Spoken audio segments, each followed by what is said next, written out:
Good afternoon and welcome to today's webinar, Using McQuaig for Leadership Development and Succession Management. Hello everyone, and I'm so glad that you're joining me today. My name is Angela McDonald. I'm the Senior Resource Consultant here at the McQuaig Institute, and I'll be your guide today as we explore how to leverage the McQuaig System that will help you to primarily with succession management and then filling that process with leaders and along the way. We're scheduled to go for an hour with this webinar today, and I'll leave about 5 to 10 minutes at the end of the webinar for questions and any discussion. And just for housekeeping purposes, you'll notice in the bottom corner of your screen there is a question and answer box. So please feel free to add questions as we go along. I will address a number of different topics, so I may answer your question throughout the webinar. But if I haven't by the end of the webinar, we can address those questions at the end. And I'll make sure that I leave that time for it.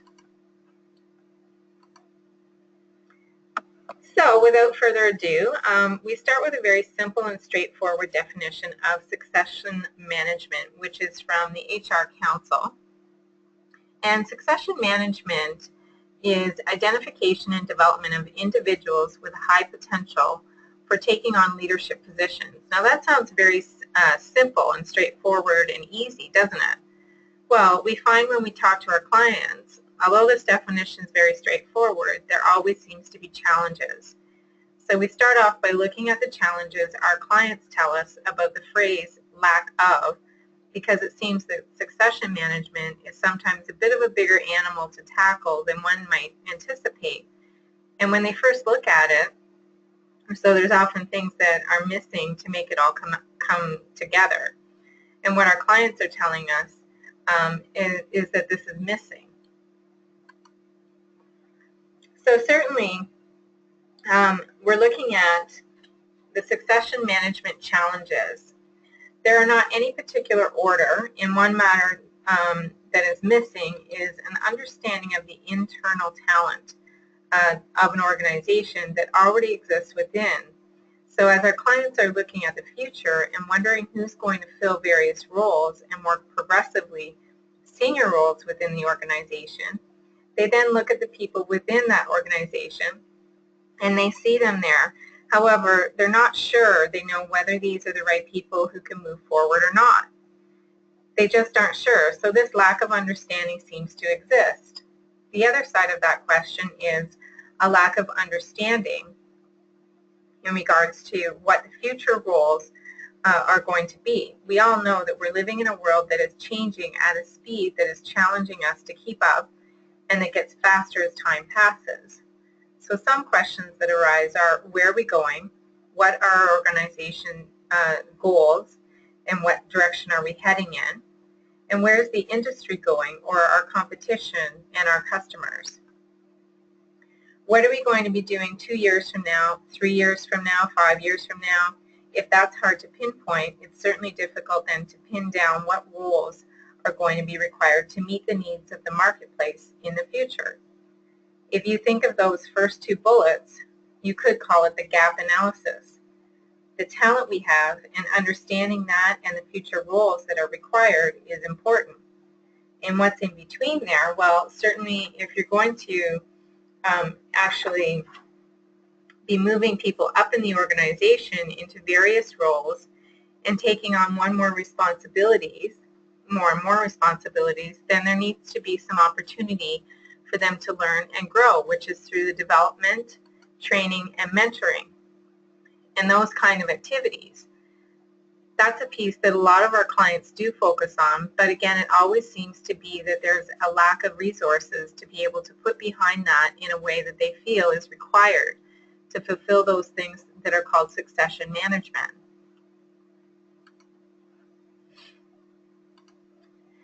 Another one is the integration of succession management, and with the aspects of the organization. This includes things like the performance management system and career planning, for example. And succession management is sometimes seen as an activity unto itself, when in fact it really does need to be integrated with a number of these other activities, so that it requires a really broad strategy that we can see how all of these things are orchestrated together and linked together. And finally, communication about succession plans and requirements throughout the organization with managers who can make decisions about who's promoted, when, and why.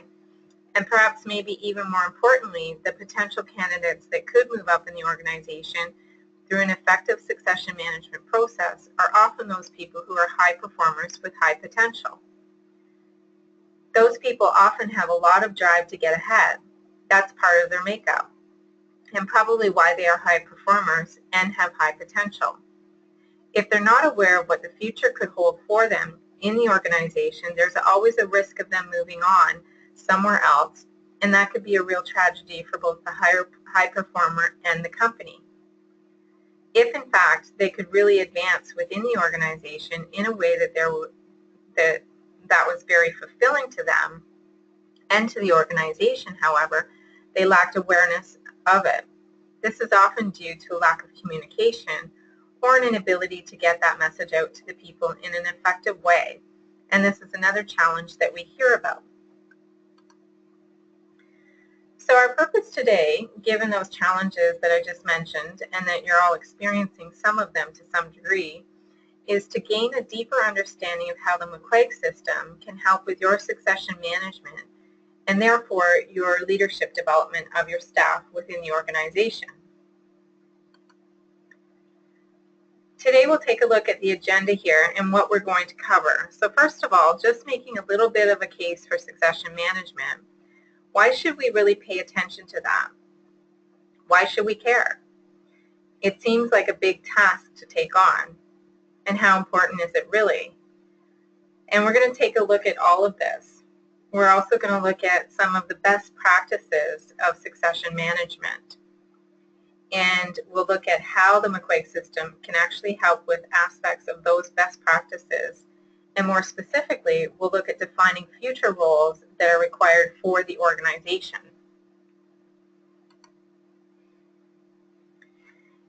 Certainly identifying from the talent pool that you have some indication of who might potentially fit into those future roles. We'll also look at how McQuaig can help the individual leadership development plans. And finally, we'll sum up with just a short summary of how the system can actually help in making this task for succession management and leadership development easier. But why should we care about that? Well, why we should care about succession management, I think this bullet really sums up quite well in regards to how to manage succession management. And if you look at the statement here, a study done in 2010 by the Boston Consulting Group and the World Federation of People Management Associations, among 5,500 leaders in 109 countries show that successful companies recruit 60% of their top management from internal talent pools in a comparison with only 13% internal recruitments in less successful enterprises. That's quite a statement, and coming from quite a broad base of research put forth, I think that in itself makes a pretty good case for why we might want to pay attention if we're interested in the health of our organization moving forward and the success of it to succession management. Let's look at some other statistics as well. 40% of the North American workforce will reach the traditional retirement age by the end of the decade. We're, of course, broadcasting to you from Toronto, Canada today, and that's where we're located. And in Canada, the retirement age has basically disappeared, so we have people that are now working beyond that traditional age of 65. And interestingly, at the other end of the scale, there are those people between the ages of 20 to 29. They're coming out of university and colleges, which 42% of them would still be living at home with their parents through that entire time of their adult education. Add to that, quite a number of them are unable to get a substantial job, or certainly one that would provide the income for them to be able to move out of their parents and get their own place. So certainly it's not a lack of desire, but still lots of people moving on within that generation of the baby boomers who have held so many senior roles in our organizations for so long. So the question is, how are we going to fill those roles? A couple of other statistics here. 45 to 64-year-olds in that group is growing faster than any other. And supply of the 25 to 34-year-olds has slowed down to 11% growth compared to 14% a decade ago. And these are from the U.S. Department of Labor, which we find the statistics here in Canada are fairly similar to the U.S. And this really speaks to that baby boomer generation again, where they're actually getting older and nearing retirement, however, working past 65. So coming back to that question, how are we going to find the right people to move up in the organization as these baby boomers retire? So let's take a look at some best practices around this thing called succession management. Hopefully we've made a bit of a case as to why it's important. We start with looking at this overall graphic that shows how succession management needs to be interwoven into other, essentially human resource initiatives in an organization, and you can see it right here in the middle. It's in the middle because it's connected to, or can be and probably should be, connected to all these other pieces that you see around it. Now certainly some of these pieces speak to the challenges that many in HR management can identify with, and including learning and development, for example. Yet you can see other performance management is included here also, which is just as important. For example, sourcing and recruiting. This is where it starts, really. And you can see the various pieces. And what I mean that this is where it starts is it's about hiring the best fit for the right position. So succession management and best practices. These facts come from Pepperdine University. And to look at the best practices, we turn to this university from the States that put forth these best practices for succession management. They're quite high level, so they can seem simple. And this is key because although the concepts are simple, it's in the execution that's so important, and that it's actually necessary. It may be simple ideas, but not easy to implement. And again, the biggest challenge is probably just the lack of time and resources to be able to pull it off. So the first one is this deploy succession management process. It sounds very straightforward, but what does that really look like? Well, one key aspect, of course, is that it needs to be linked to the business strategy. Whatever the business strategy is will help define what's required in the future, because that speaks to where the business is and where it's going, and the succession management process can then be linked right into that. This is a very interesting and challenging bullet. And HR provides the tools for succession management, but it's really the business units that are responsible for delivering on it. Often in organizations, we find that human resources will provide the tools, but then also be left with accountability and responsibility to somehow make it all happen.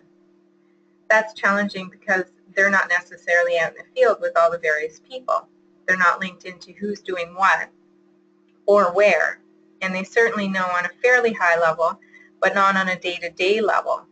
And so direct managers and the direct management within the organization really need to play a key role in helping implement the succession management process.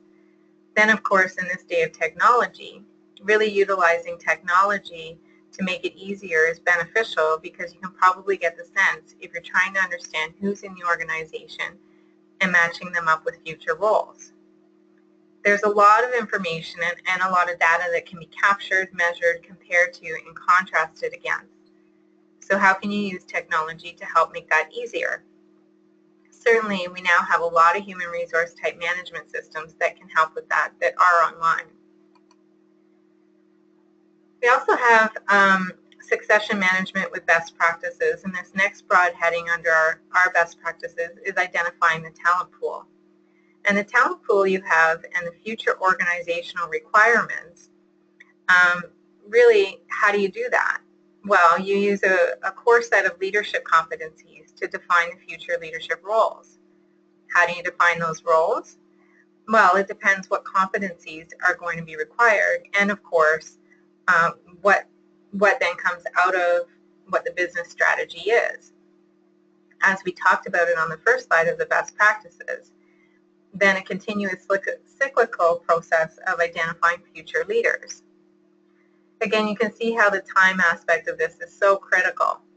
And it's one thing to take a snapshot of the people you have in the organization, where they're at, their skill level, and their potential. It's another to continuously monitor that and feed it all back into the succession management process. That's really what's required, because nothing is stagnant, and people certainly aren't stagnant. They learn, they grow, they develop, and they have new experiences. So it's key to identifying how you capture that and keep that rotating through your succession management process. So as you see, the core set of leadership competencies and defining the future leadership roles is key to identifying your talent pool, continuous cyclical processes for identifying those future leaders. The next major bullet in the best practices is to then engage the future leaders. And I mentioned this earlier on when we looked at the challenges. You don't want those high potential people to be leaving out the door when in fact there could be a fantastic role for them in the future or a perfect promotional opportunity. If the only reason they're leaving is because they just weren't aware that that was a possibility, that's a real tragedy. So how do you do this? Well, certainly with your high potential performers, you want to make sure you have individual development plans laid out for each of them. And that delivers a few messages. One that lets them know that this exists and that they are being considered for this type of path within the organization. This, of course, also gives them specific areas to focus on and develop in order to fulfill those roles. Then you want to make sure that you have mechanisms that make developmental plans easy to implement and follow up on. This is also important, as I have seen for myself over the last 15 plus years in the training industry. Far too many times when organizations that actually provide training for people and their staff, excellent training for that matter, it's fantastic. The employees rave about how great the training was. However, after the training or the event itself is finished, it seems to fall to the wayside and is easily forgotten about. The reinforcement of the skills that were learned is actually essential, and this can be done through coaching. And coaching those skills and then integration of those skills into their performance management is critical. This is a very important piece. So utilizing coaching, training, and development throughout that part of the course. This is becoming a really popular way of engaging people in their development.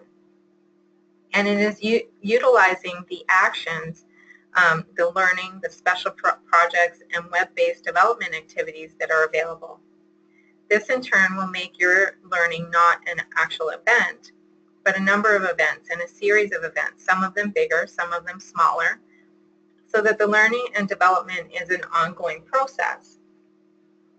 This is another certainly key piece of engaging future leaders. And finally, monitoring and assessing the program. The program itself, and that's probably a key component of any good system or process that you're implementing.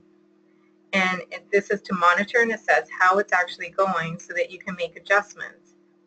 Of course, that is best done within the context of the business goals and objectives, which also can shift over time and therefore needs to be continually reevaluated. And these are some best practices to consider within that context of the business goals and the objectives. So it looks like quite an undertaking to take on, but let's now turn to the main body of our webinar. And today, that's looking at how can McQuaig actually help with some of these aspects. And we'll start with the future role definition.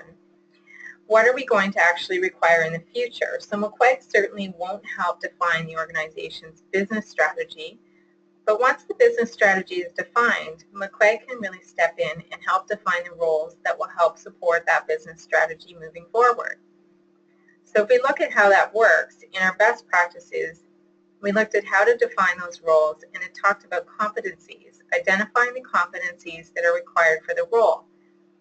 So what is competencies? You'll find different definitions of this out there, and here's a simple one.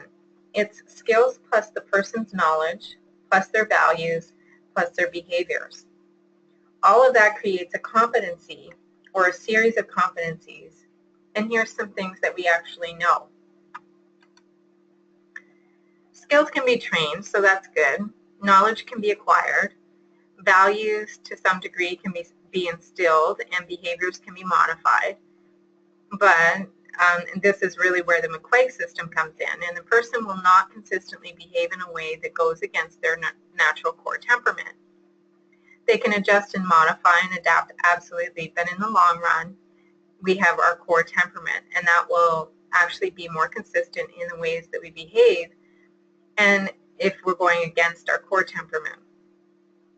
And what do we mean by temperament? Well, this is important when it comes to the McQuaig system, because that's essentially what the McQuaig system assesses.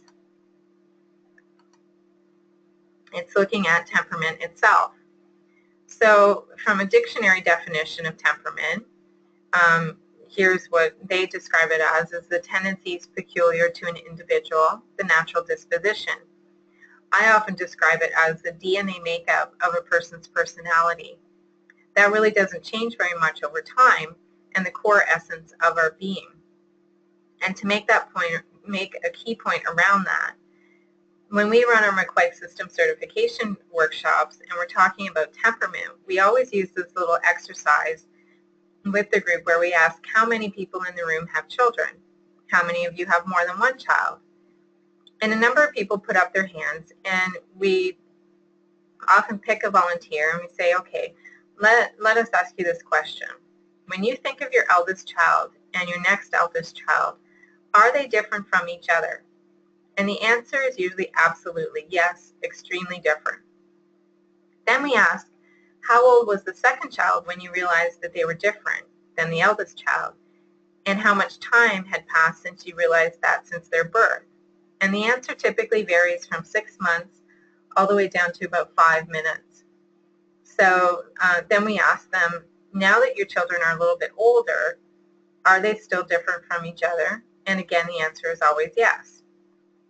So for those of you who have children, you can probably relate to this. Otherwise, for those of you who don't, you can maybe think of yourself growing up if you had siblings. Or another option is comparing to nieces or nephews or even neighbor kids.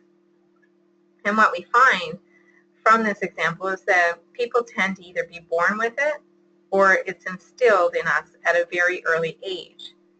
This very natural disposition about the way we behave. It affects the way we approach challenges, the way we approach problems, the way we approach people, the way we approach opportunities, and the way we interact with all of those kinds of dynamics. Certainly, that can play out in a job, and there's no right or wrong temperament, but there are temperaments that are better suited for some jobs than for others, and for different levels in the organization. That's what we mean by temperament. So with McQuaig, we have the 4 traits. Now, many of you may have seen this before, so I'll just do a quick piece on this for those of you here. And the McQuaig system measures temperament based on these 4 trait scales.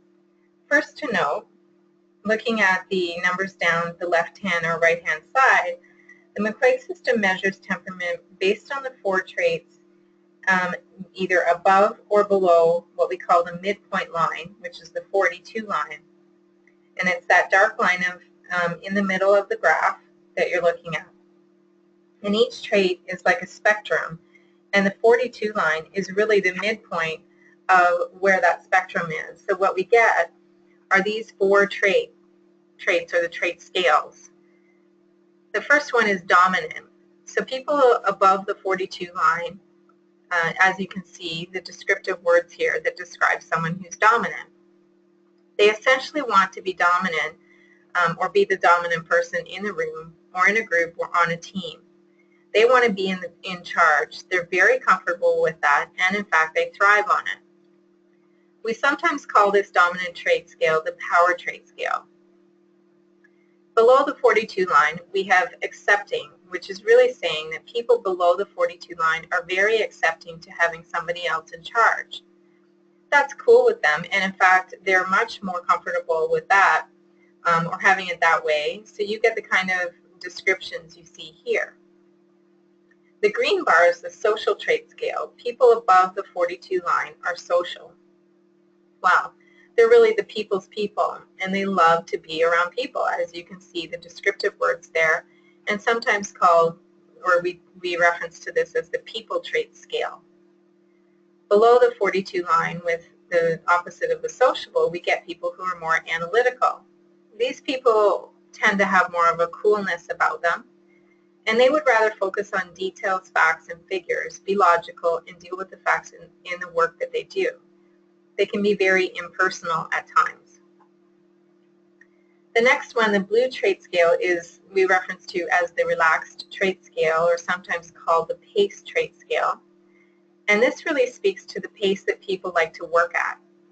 So above the 42 line, a much more relaxed, calm, thorough pace someone would take, whereas below the 42 line, a much more quick, driving, fast, multitasking, moving pace someone moves at.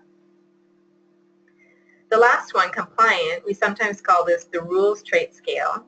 And so people above the 42 line, they like to live by the motto of rules are made to be followed. Below the 42 line is more of a rules, I get them, I understand them, I know why they exist, but frankly, I can probably figure out a better way. And so we get this independence and someone who may be more likely to break the rules or not follow them directly. So this risk-taking, this willingness to kind of think and step outside the box, and not only willingness, but often a real desire to do that, they get frustrated if they can. And this is the way that the McQuaig system captures a person's temperament. And depending on where they fall on each of these trait scales and how far away from the 42 line they fall, it really starts to create a picture of how they're going to behave naturally in a job or in a role. That is where the McQuaig trait scales can come in handy. So, but really, how is it helpful then in defining the future role? Well, again, if we know the organizational strategy, we can start to look at what's going to be required to support that strategy in the roles that we're actually looking at in the organization.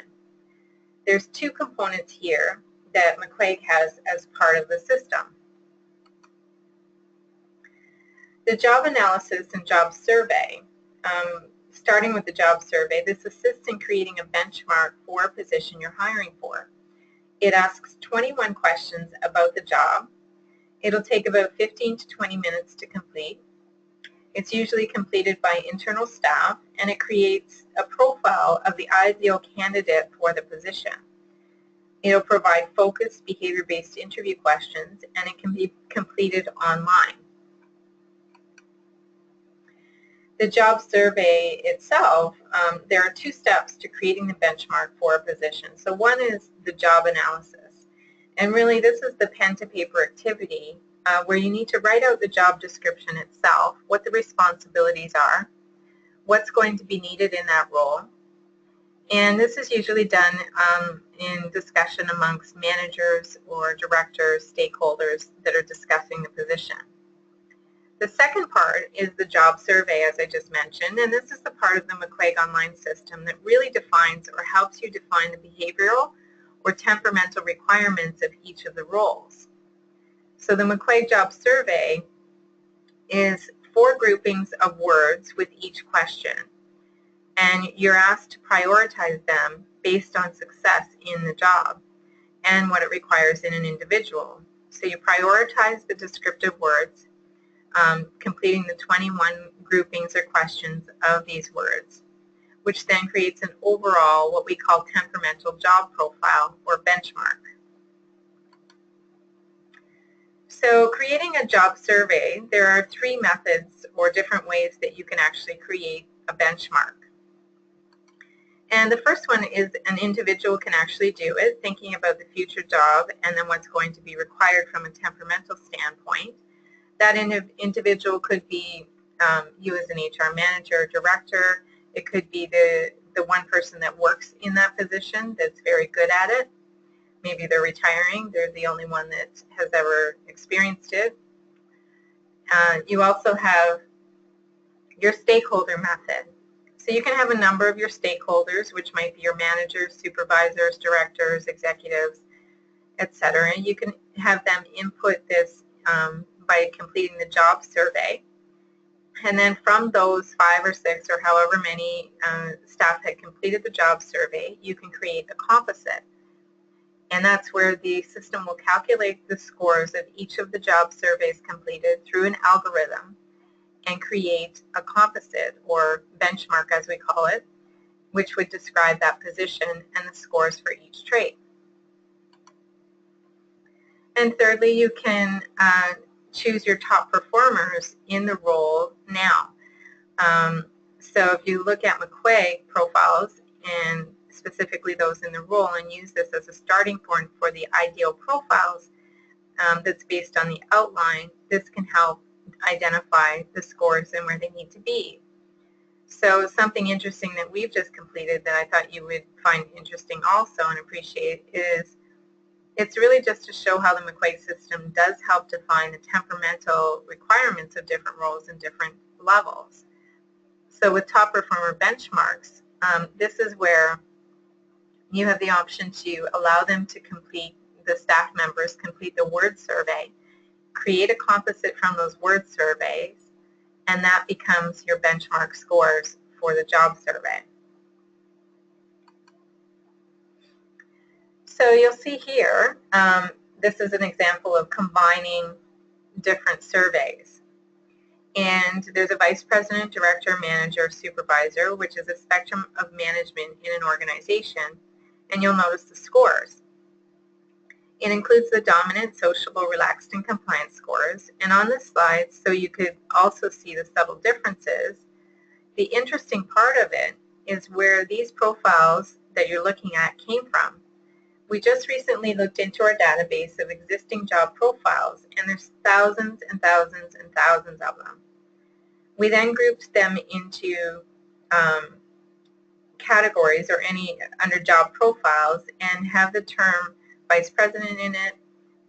Another grouping, we had the term director in it. Another one, we had manager.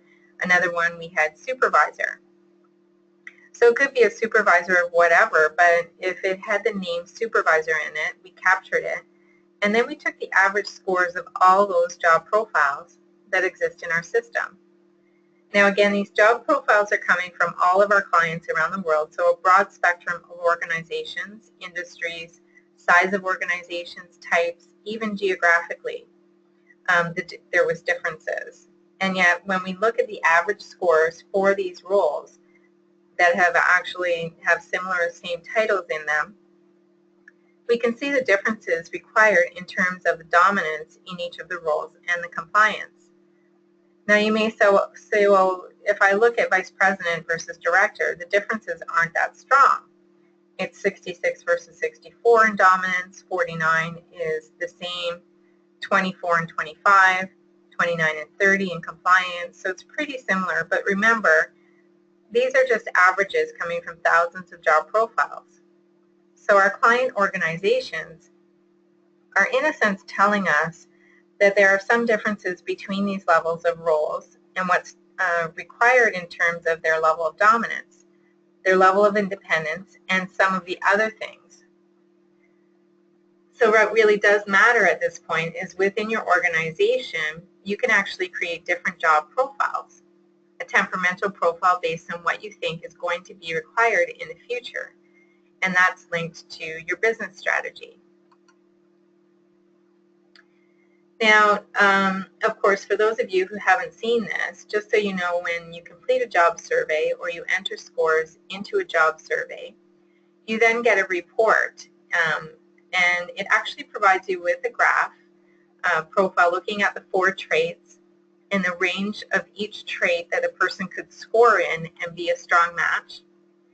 And then it gives you these other sections of the report in a written description of what you're looking for.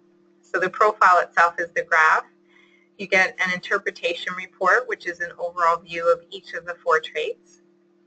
If the role requires leadership, you get a leadership section profile. If it requires sales, you can have a selling style section.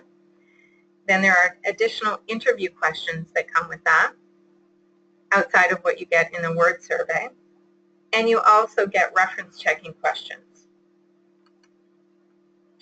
So I've got an example of the job survey, and this is right from an actual job survey report where there's a lot of description in here.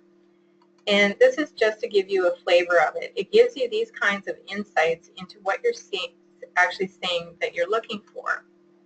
And when you're recruiting people for the position, it can be used equally as well for looking at the different job profiles within the organization and into the future. So then you have your talent pool. Okay, so let's say you've got your future roles defined. Well, one of the best practices is actually identifying in the talent pool who you've got that might be able to fill the roles. And so we're going to take a look at the talent pool in a couple of different ways. We're going to look at the differences between high potentials and high performers. The difference can be very subtle, so it can actually be a little more challenging to pick out when you're interviewing candidates. Let's look at it this way. So some organizations use a grid like this to help categorize people. And I think this is an interesting way to make the point. You can have a high performer that may have low potential.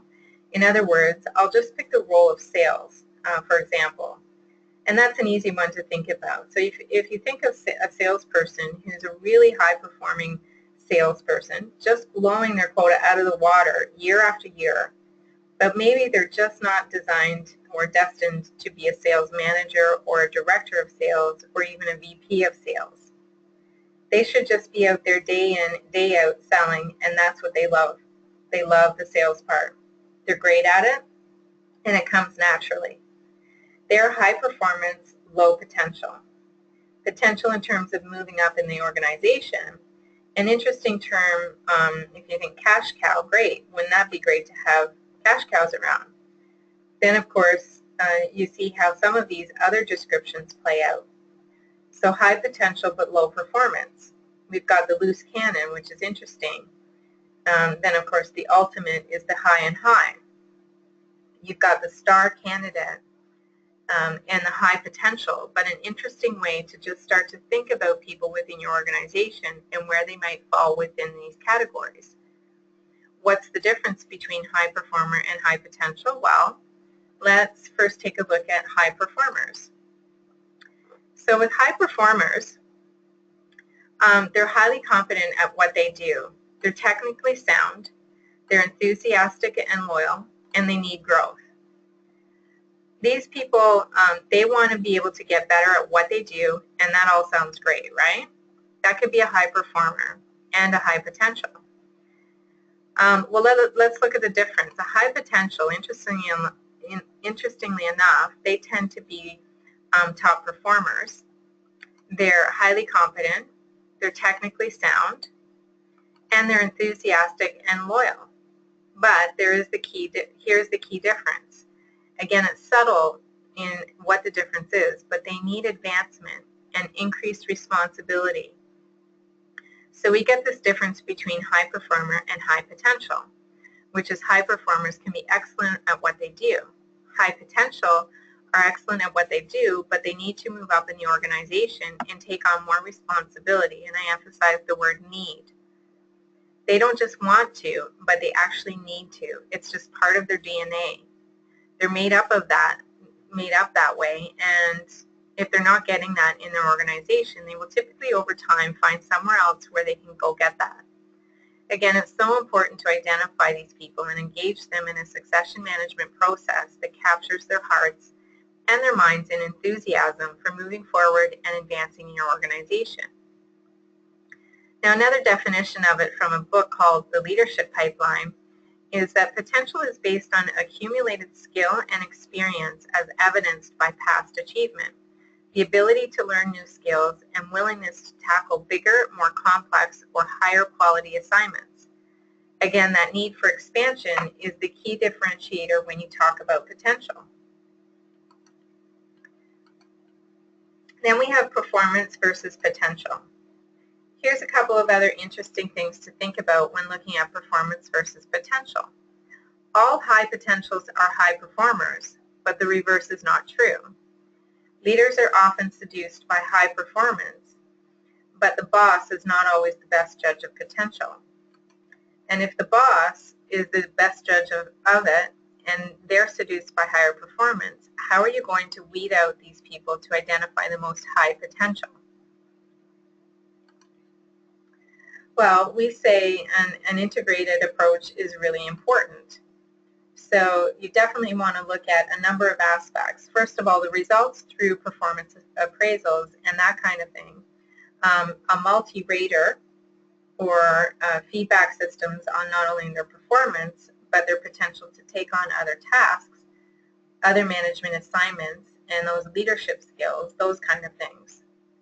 Certainly looking at their resume is also key.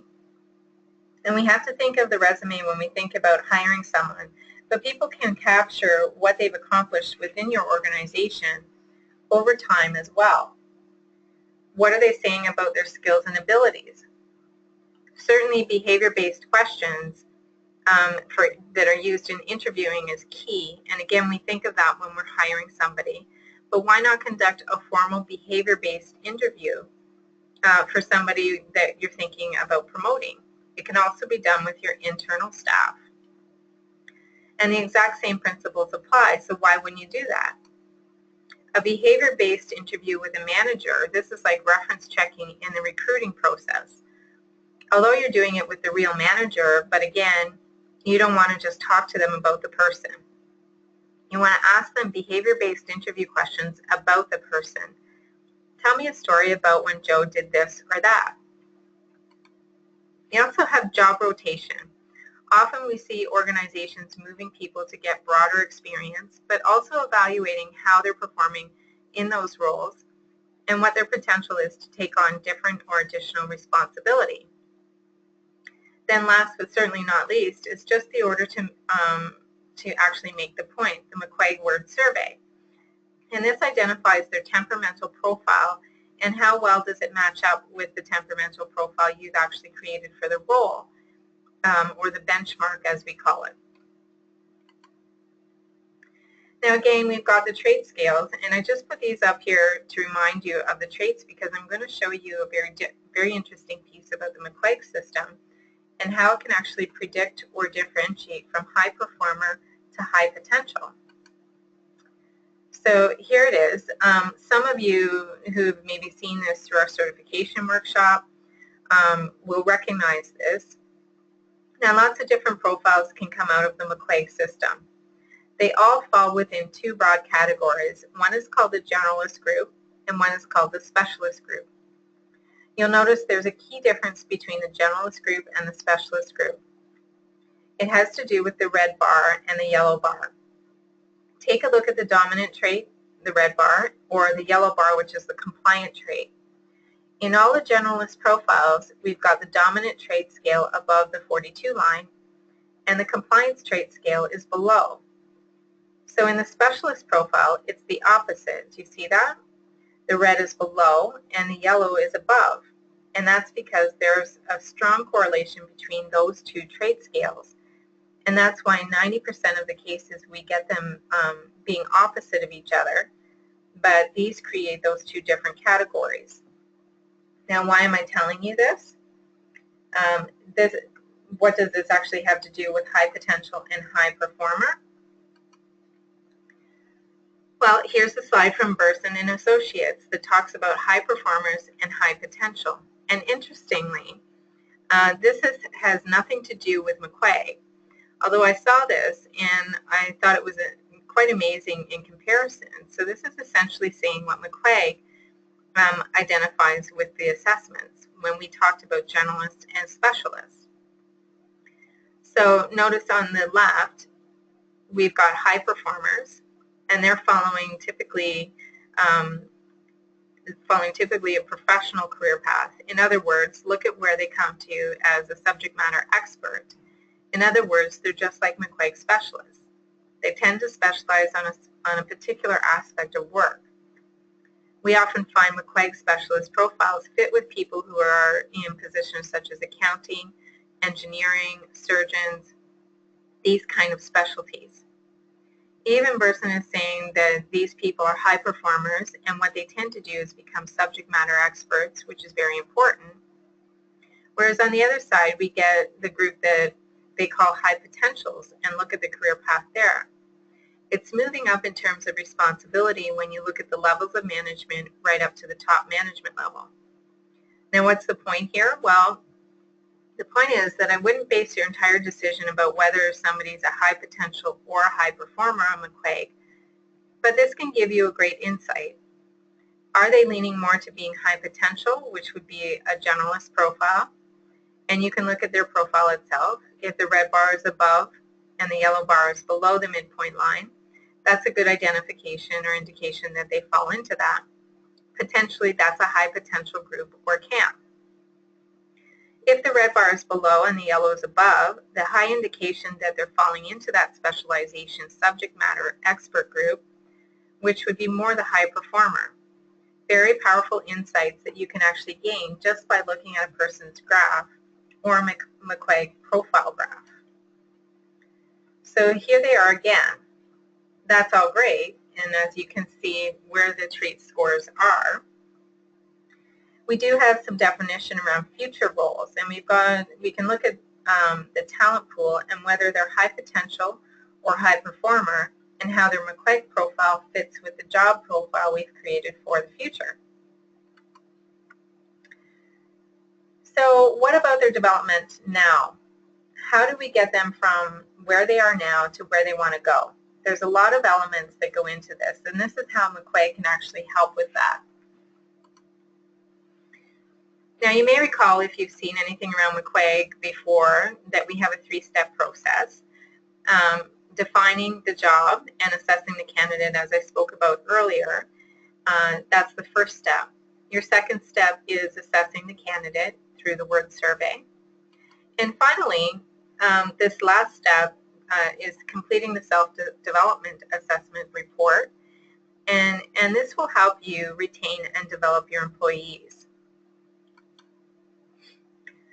The self-development report is called this as a result of looking at the retention and development aspects. And so I want to be able to show you just a brief overview, and especially for those of you that maybe haven't seen this before, or for those of you that you have, it'll be a good review, what the report looks like. So it looks at different, you can see the difference or the reasons it actually looks different from the word survey. Is it's written for the individual, not for the hiring manager. So the context it's written in differs from the word survey. And the HR professional or person who's in charge of succession management can use this report based on the word survey or referencing from the word survey. And the same as the word survey scores, however, we've turned the trait scale on its side so people don't make judgment about whether they're high or low, which really doesn't matter, such as on the graph you see in the word survey. It's just the graphical interpretation, and people tend to react to that. So it's more, where do I fit left or right on the scale? And we've changed some of the language. So instead of saying dominant, we say competitive. Instead of saying accepting, we say accommodating. And those are just examples. So it's really based on the same scores and traits. It's just presented a little different. And what we get into in the self-development report is in terms of a person's profile, and what's reported back to them is a look at a number of their strengths based on their profile and the individual traits. And then the other side of that is the area where there's room to develop. So in the self-development report, we look at what we call strengths and developmental areas. And this is a real example out of a report. This is focusing in on the sociable trait scale. And we've got somebody who's highly sociable, which by contrast means they're low on the analytical side of things. So here's some strengths that come out of that person. And this report has multiple pages of strengths and developmental areas in relation to each trait. This is just one example to show you what it actually looks like. And it will give you a scale of looking on the left at what their strengths are, and on the right, suggested developmental areas. We also get some of the strengths from the developmental areas when we take these and translate them into what we call action items. These are specific yet generic in a sense. They're very specific in terms of what you would do, but it's not within the context yet of their job in the organization. We'll get to that. There is many strengths to leverage and developmental areas to mitigate or present to an employee. And here's just one page of it so you can see what it actually looks like. The self-development report will give you suggested areas to work on and how to leverage your strengths and manage your developmental areas. It gives a person some specific things they can focus on. The report asks them to pick a few that are relevant to them in the work that they do, and then they're asked to turn it into a specific action for their work. Again, I don't need to read through the details of this, but it gives you an overview of an example that's given right out of a report. But you can see how it takes the generic tactic into a more specific, given the person's role and the reality of their work, and then into a desired outcome. And this is where you can work with the self-development survey report, as it includes a goal-setting section where you can actually assist the employee in turning the action items into SMART goals. So being specific, measurable, achievable, realistic, and time-bound. And that's what this page is presenting in the self-development survey report to help you do. One of the aspects of succession management we talked about was integrating it with performance management systems, and a number of clients indicate that that was a challenge that they actually had to face. So a lot of our clients use this particular report to help with the performance management process, particularly the part where you come to identifying goals and objectives for the next period of play in your performance management process. The manager can sit with their employee and go through this report with them. It's based on their own profile, and they can pull out a few action items and turn them into SMART goals that they want to be able to focus on for the development in the future. And this makes the succession management process very easy because it's all right here to choose from, and it's not based just on what the manager thinks that they're observing. That comes into it for sure, but it's also based on the person's profile that they actually created when they completed the word survey. And this speaks to the person's real tendencies. It becomes kind of an objective data point if you will be really, if you actually really need to lead a great discussion around their development. And this can be really helpful if you're talking to somebody you've identified as a top performer who's now entering into or in your succession management process. You can continually identify objectives for them to take on and then work towards in the future dates and assess and measure and coach them as you go along. It's really helpful in using this tool to access and to implement. So speaking of making it easy, that's our final point. So again, this succession management is a piece that needs to be interrelated with so many aspects within your organization. And I would never dare to say that it's easy. It's a big undertaking, and a lot of people have to be involved and on board. So it really needs to be an organization that's accepted the process as opposed to HR trying to do it all by themselves. And McQuaig can really help identify these three key areas with the succession management and leadership development aspects of this. There are other aspects, no doubt, and McQuaig is but one tool that can really help. And so really wanted to just drive that point home today in regards to leadership development and succession management. So this brings us to our closing bit. We have about 6 minutes left. And in looking at the closing of the presentation, I just want to see if anybody has any questions. I'm curious if anyone, anything I talked about today, if I didn't cover what you were looking for. So there is one question. If an employee has completed the McQuaig survey, and that would be, I'm assuming, the word survey, I'm sure that's what you're talking about, do they need to complete a second survey to get the self-development report? And no, the answer to that is no. There's the one assessment that the candidate or employee completes, and that produces 2 reports, the word survey and the self-development survey report. Any other questions? Let me see. So will this seminar information be distributed to attendees? Yes, absolutely. As I mentioned at the beginning, we're more than happy to send you the PowerPoint slides and a recording of the webinar. So we'll post that up on our website as well. Give us about 24 hours or so, and it will be posted there. You should also receive a link to the recording. Any other questions? Okay. Well, if you have any questions that come up at a later date, certainly feel free to send me an email, or you can give me a call at this number, and as you see here, I'd be happy to reply or assist you further. And at this point, we're almost at the top of our hour. I'd like to thank you very much for attending today's webinar, and I hope you found that it was insightful and helpful in regards to leadership development and succession management. We are here to help you get the maximum benefit from the McQuaig tools, so anything that we can do to assist you certainly with your succession management efforts or human resource development efforts, including coaching, developing, and certainly recruiting, please do let us know by giving us a call, and we're more than happy to assist you. So thank you for being here, and I hope you all have a wonderful afternoon, and join us at our next webinar. Goodbye.